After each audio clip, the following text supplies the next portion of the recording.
You've posted the reels, you show up on Instagram, you might even have a Facebook group that you sometimes go live in. But when it comes to starting your YouTube channel, something just feels heavier. Maybe you think that you're procrastinating. Maybe you think that you're not disciplined enough. But I want to tell you something that might rewire how you see this. You're not inconsistent because you're lazy. You're inconsistent because your nervous system does not yet feel safe to be seen on a platform this big. In this video, I'm going to walk you through the psychological reasons why you are twirling your thumbs around finally starting your YouTube channel and going all in with it. I'm also going to give you some reframes to go ahead and use and do so that you can start to reprogram your mind so that you feel that sense of safety when it comes to showing up on this big, beautiful platform. And if you are new to me, hi, I'm Quiana LaChé, and just to let you know who is going to be teaching you these things, your girl is Master Practitioner Certified in Neuro-Linguistic Programming as well as Clinical Hypnotherapy. So I'm going to be able to give you a lens that most YouTube experts aren't going to be able to give you because I study how the brain works, why we make the decisions that we make, how things in the past affect us in our present, our future, all the things. So I'm going to be sharing some of those NLP insights with you that are going to help you have a better understanding, because once we have awareness, then things become choice. So the first reason is YouTube feels too public. In NLP, this is more of a classic anchoring pattern. Your subconscious mind has associated YouTube with vulnerability. With Facebook and Instagram, there tends to be more of a feeling of a sense of familiar, right? Because you know who typically is viewing your content, even if you don't know exactly who is viewing each piece of content. If you have a Facebook group, right? Think about it. You approve who joins your group. If you have a Facebook page, you approve who gets to be your friend. Even if someone follows you, you'll get that notification. You can check that person out. And if you don't want them following you, you get to easily block them. But YouTube can create this open loop of exposure. Who's watching me? Who's seeing me? Like, when did they watch? Like, essentially nothing unless you go look at your analytics. However, the lack of control really is like a threat to your subconscious in regards to its need for certainty and emotional safety. Your reptilian brain does not care about nothing but your survival. Anything that feels like a threat is going to trigger you. And the way that it can show up is very subtle. Like, it could be the little thing in the little voice in the back of the head saying, like, what if that one person from high school sees? What if my ex sees this? What if my ex's mom sees this?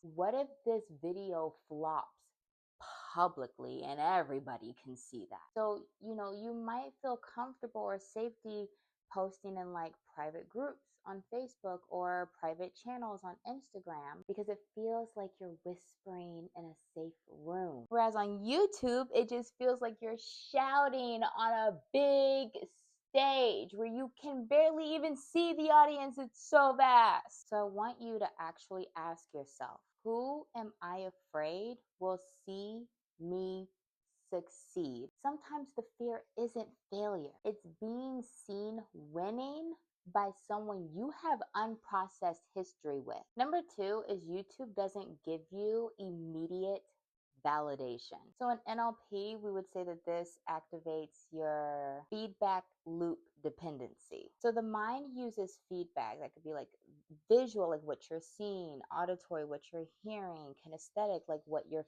feeling, to calibrate success. Instagram and Facebook, though, offer you that dopamine loop of like, you post, you get the likes, you feel successful. You post, you get the comments, you feel successful. But YouTube tends to actually interrupt that dopamine loop. Like, YouTube really does require a delayed gratification mindset. So if your brain is kind of like conditioned for instant gratification, this is going to be really difficult for you. Your brain begins to seek that instant approval. And because of that, if you're trying to place yourself on a platform that doesn't give you that, your brain starts to reject it. So maybe before in the past, maybe you did post a video and it got 3 views in 24 hours. And so now your brain is like, oh, maybe this isn't meant for me.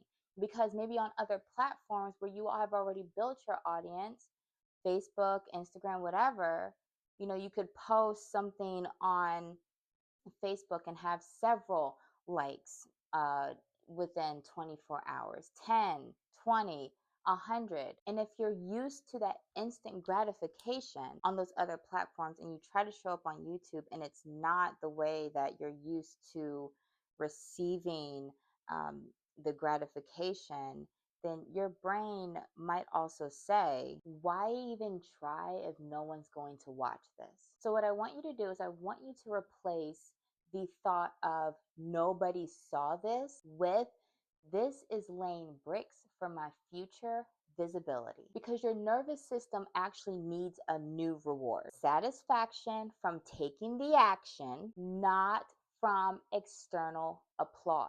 Oh my gosh, we have a guest here. So hold on. I adopted a new Frenchie. She's cute. Her name's Bella. She just wants to lay by her mama. Come here, girl. Go ahead. Go ahead, girl. Lay down.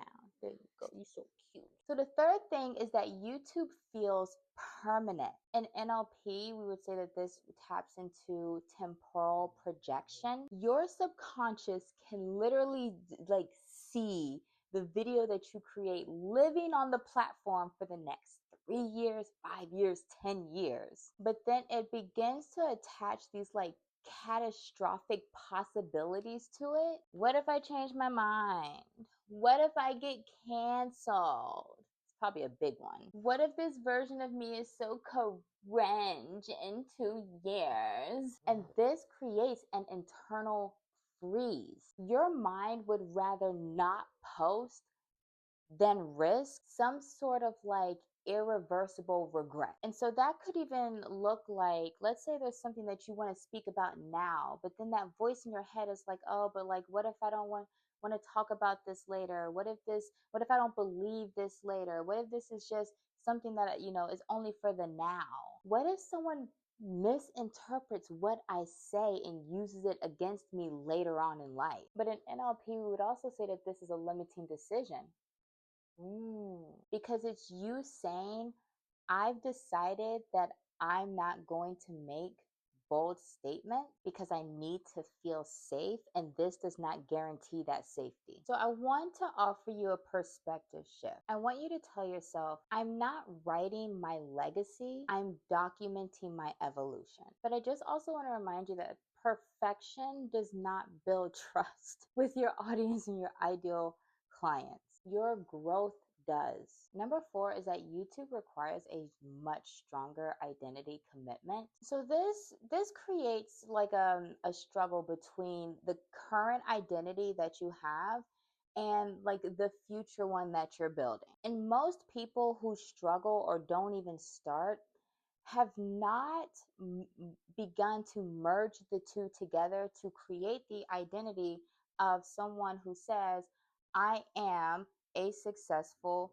YouTube channel creator. I am a successful YouTuber. I am a successful business owner with a YouTube channel. And so when it comes time to film, your body can physically rebel. You can feel it physically wanting to be no. But there's also an unconscious script kind of just running in the background that and it says, once I start a YouTube channel, I have to be someone else. I have to be more polished. I have to be more of an expert. I have to be more perfect. And in NLP, we call this incongruent parts. One part wants you to be visible, right? And the part is the part of you that has stepped away from the wholeness of you. One part of you wants to be visible. The other part of you wants to stay safe in who you have always been. The interesting thing is, when I was doing all of my certifications and working with clients afterwards, I did a lot of parts integration with people. Because the reality is we all have parts typically that are out of congruency, and there are ways to know. As a practitioner, we're able to tell. But what it always came back to is that these two separate parts that seemingly want two separate things, once we started to dig deeper and deeper and deeper and bring them together, they always wanted the exact same thing from you. Okay? It might feel like at times that like they're just in this battle, but it's interesting because they're battling for the same thing. They're just going about it differently and causing you to have confusion, not know what to do. Like, should I do this? Should I do that? I don't know. This doesn't fit. Like, you're being affected by it. Now, very simply, this could look like, instead of you starting, you saying to yourself, I'm multi-passionate and I don't want to have to niche down. I don't want to be boxed into a niche. Or like, what if I box myself into the wrong topic? As if you could ever. However, YouTube does not just ask for content.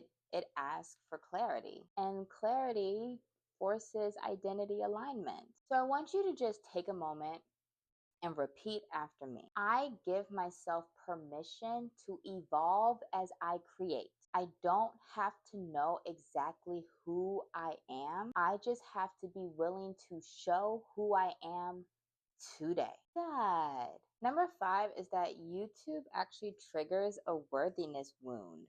Ooh. So this could actually tie into like early childhood imprinting, things that happened to you in your childhood. Like it could be that maybe you were taught, modeled, shown that like only the biggest of experts are allowed to be that visible and that seen. That success should only come from earning it, working really, really hard. Then perhaps YouTube might feel like a stage that you are not allowed on yet. And so that mind chatter might be like, who do you think you are? You're not polished enough yet, smart enough, or unique enough to be seen at that level. Then this creates a pattern of like always polishing, always preparing, never publishing. So in NLP, this is kind of known as perfectionistic loop behavior, where your brain is delaying doing an action to avoid triggering shame. Are you noticing some common themes as we've been talking? So this could look like you being like, I need to take one more course before I can post. I'll launch my channel once, I'm decorating my office and, I just need to like decorate it and paint it. I just wanted to look how I wanted to look. But truthfully, there is no arriving. There's just starting where you are. Y'all, I started creating YouTube videos when I was homeless. I didn't even have an office to decorate. I recorded videos outside of 7-Eleven, Target, Starbucks. Like, you have to start with where you are, with what you have. Otherwise, your brain will continue to find something else, something else for you to polish and get right before you can record in public. And so I want you to say this, and I want you to say this with the conviction. There is nothing more that I need to be ready. I become the version of me who belongs by starting now. Good. Now, the sixth thing is your nervous system isn't regulated for that level of visibility. Everything that we've discussed today, like literally just comes back to you don't feel safe being seen. So if you have unresolved trauma, shame, ancestral patterning around being too loud, too much, too visible, or too different, then YouTube really isn't just another platform. It's like a literal threat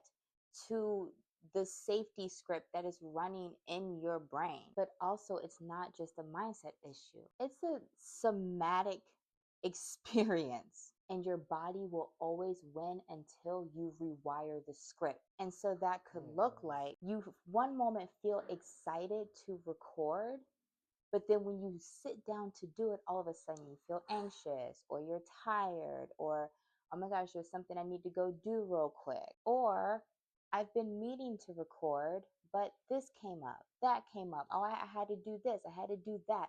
Something is always coming up. That's your body saying visibility equals danger. And it is protecting you the only way that it knows how. So if you notice yourself doing this often, I want you to try this little practice. Before you film, I want you to take your hand, place it over your heart. Place it over your heart. Okay? And I want you to say, it is safe to be seen. It's safe to be witnessed. I can expand and still be held. And then I want you to just breathe for 30 seconds if you need to continue to repeat it, but allow that to really sink in as you're repeating it. Okay? 30 seconds. So I've given you 6 different ways, 6 different psychological ways that your psyche, your mindset is stopping you from starting your channel or even just going all in with it. I'd love to know in the comments which one of these resonated with you the most, or which ones. It could be multiple. I know that I've dealt with like all of these at some point. And also, this is exactly why I created the space like the magnetic visibility circle, right? This is a community that I'm building to help those who want to shine on YouTube, who want to grow, who want to put their business out there, who want to grow their legacy, their brand awareness, who want to attract their ideal clients and customers, who want to actually simplify how they are marketing so that they're not tiring themselves with trying to think of content every single day. But the thing is I know because of the experience that I've had doing YouTube growth strategies behind the scenes for people for 8 years, that there are a lot of mindset blocks and a lot of mindset fucks that will stop you, hinder you, and derail you from letting this be the platform that is big for you, that really grows your bigness, right? Because again, it can feel like the stage that you are standing on, that you are shouting on. And I get that. And so, in the magnetic visibility circle, it's not just about let's show up to the calls or in the community and just ask questions about our strategy. No, I want you to bring this stuff to the forefront. This is what I do. This is what I'm trained in. And there was a reason why, and I've shared this story before of just how I couldn't understand how people who were making 6 and 7 figures were struggling to post YouTube videos. Like it's like it didn't make sense in my brain. Like how? Why? Right? Because there are psychological things that are happening behind the scenes that we just don't know for each individual person. And so when you join the magnetic visibility circle, sure, you're gonna get someone who understands YouTube strategy and various things like that. But you're also going to get someone who understands how the brain works. Okay.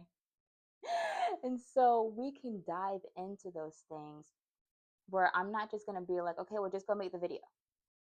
Like, how many videos have you watched on this topic of, starting your channel and this, and that? And people are just telling you, like, oh, you just need a content planner. Like, oh, you just need to get your batching schedule. Like, oh, you just need, if it doesn't, none of that shit is going to work if you don't actually feel safe to be on the platform. Period. Like, period. Again, your body is going to let you know, your body's going to win every single time. Now, do I believe that you could just do it like Nike? Yes.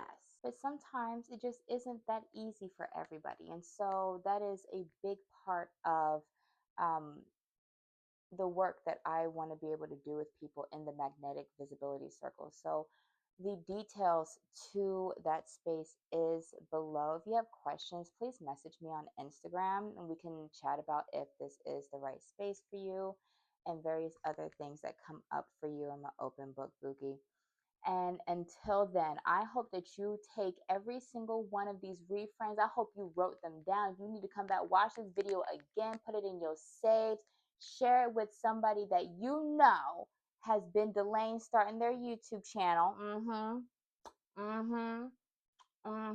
Each one teach one, honey. Okay. And I'm going to see you in the next video.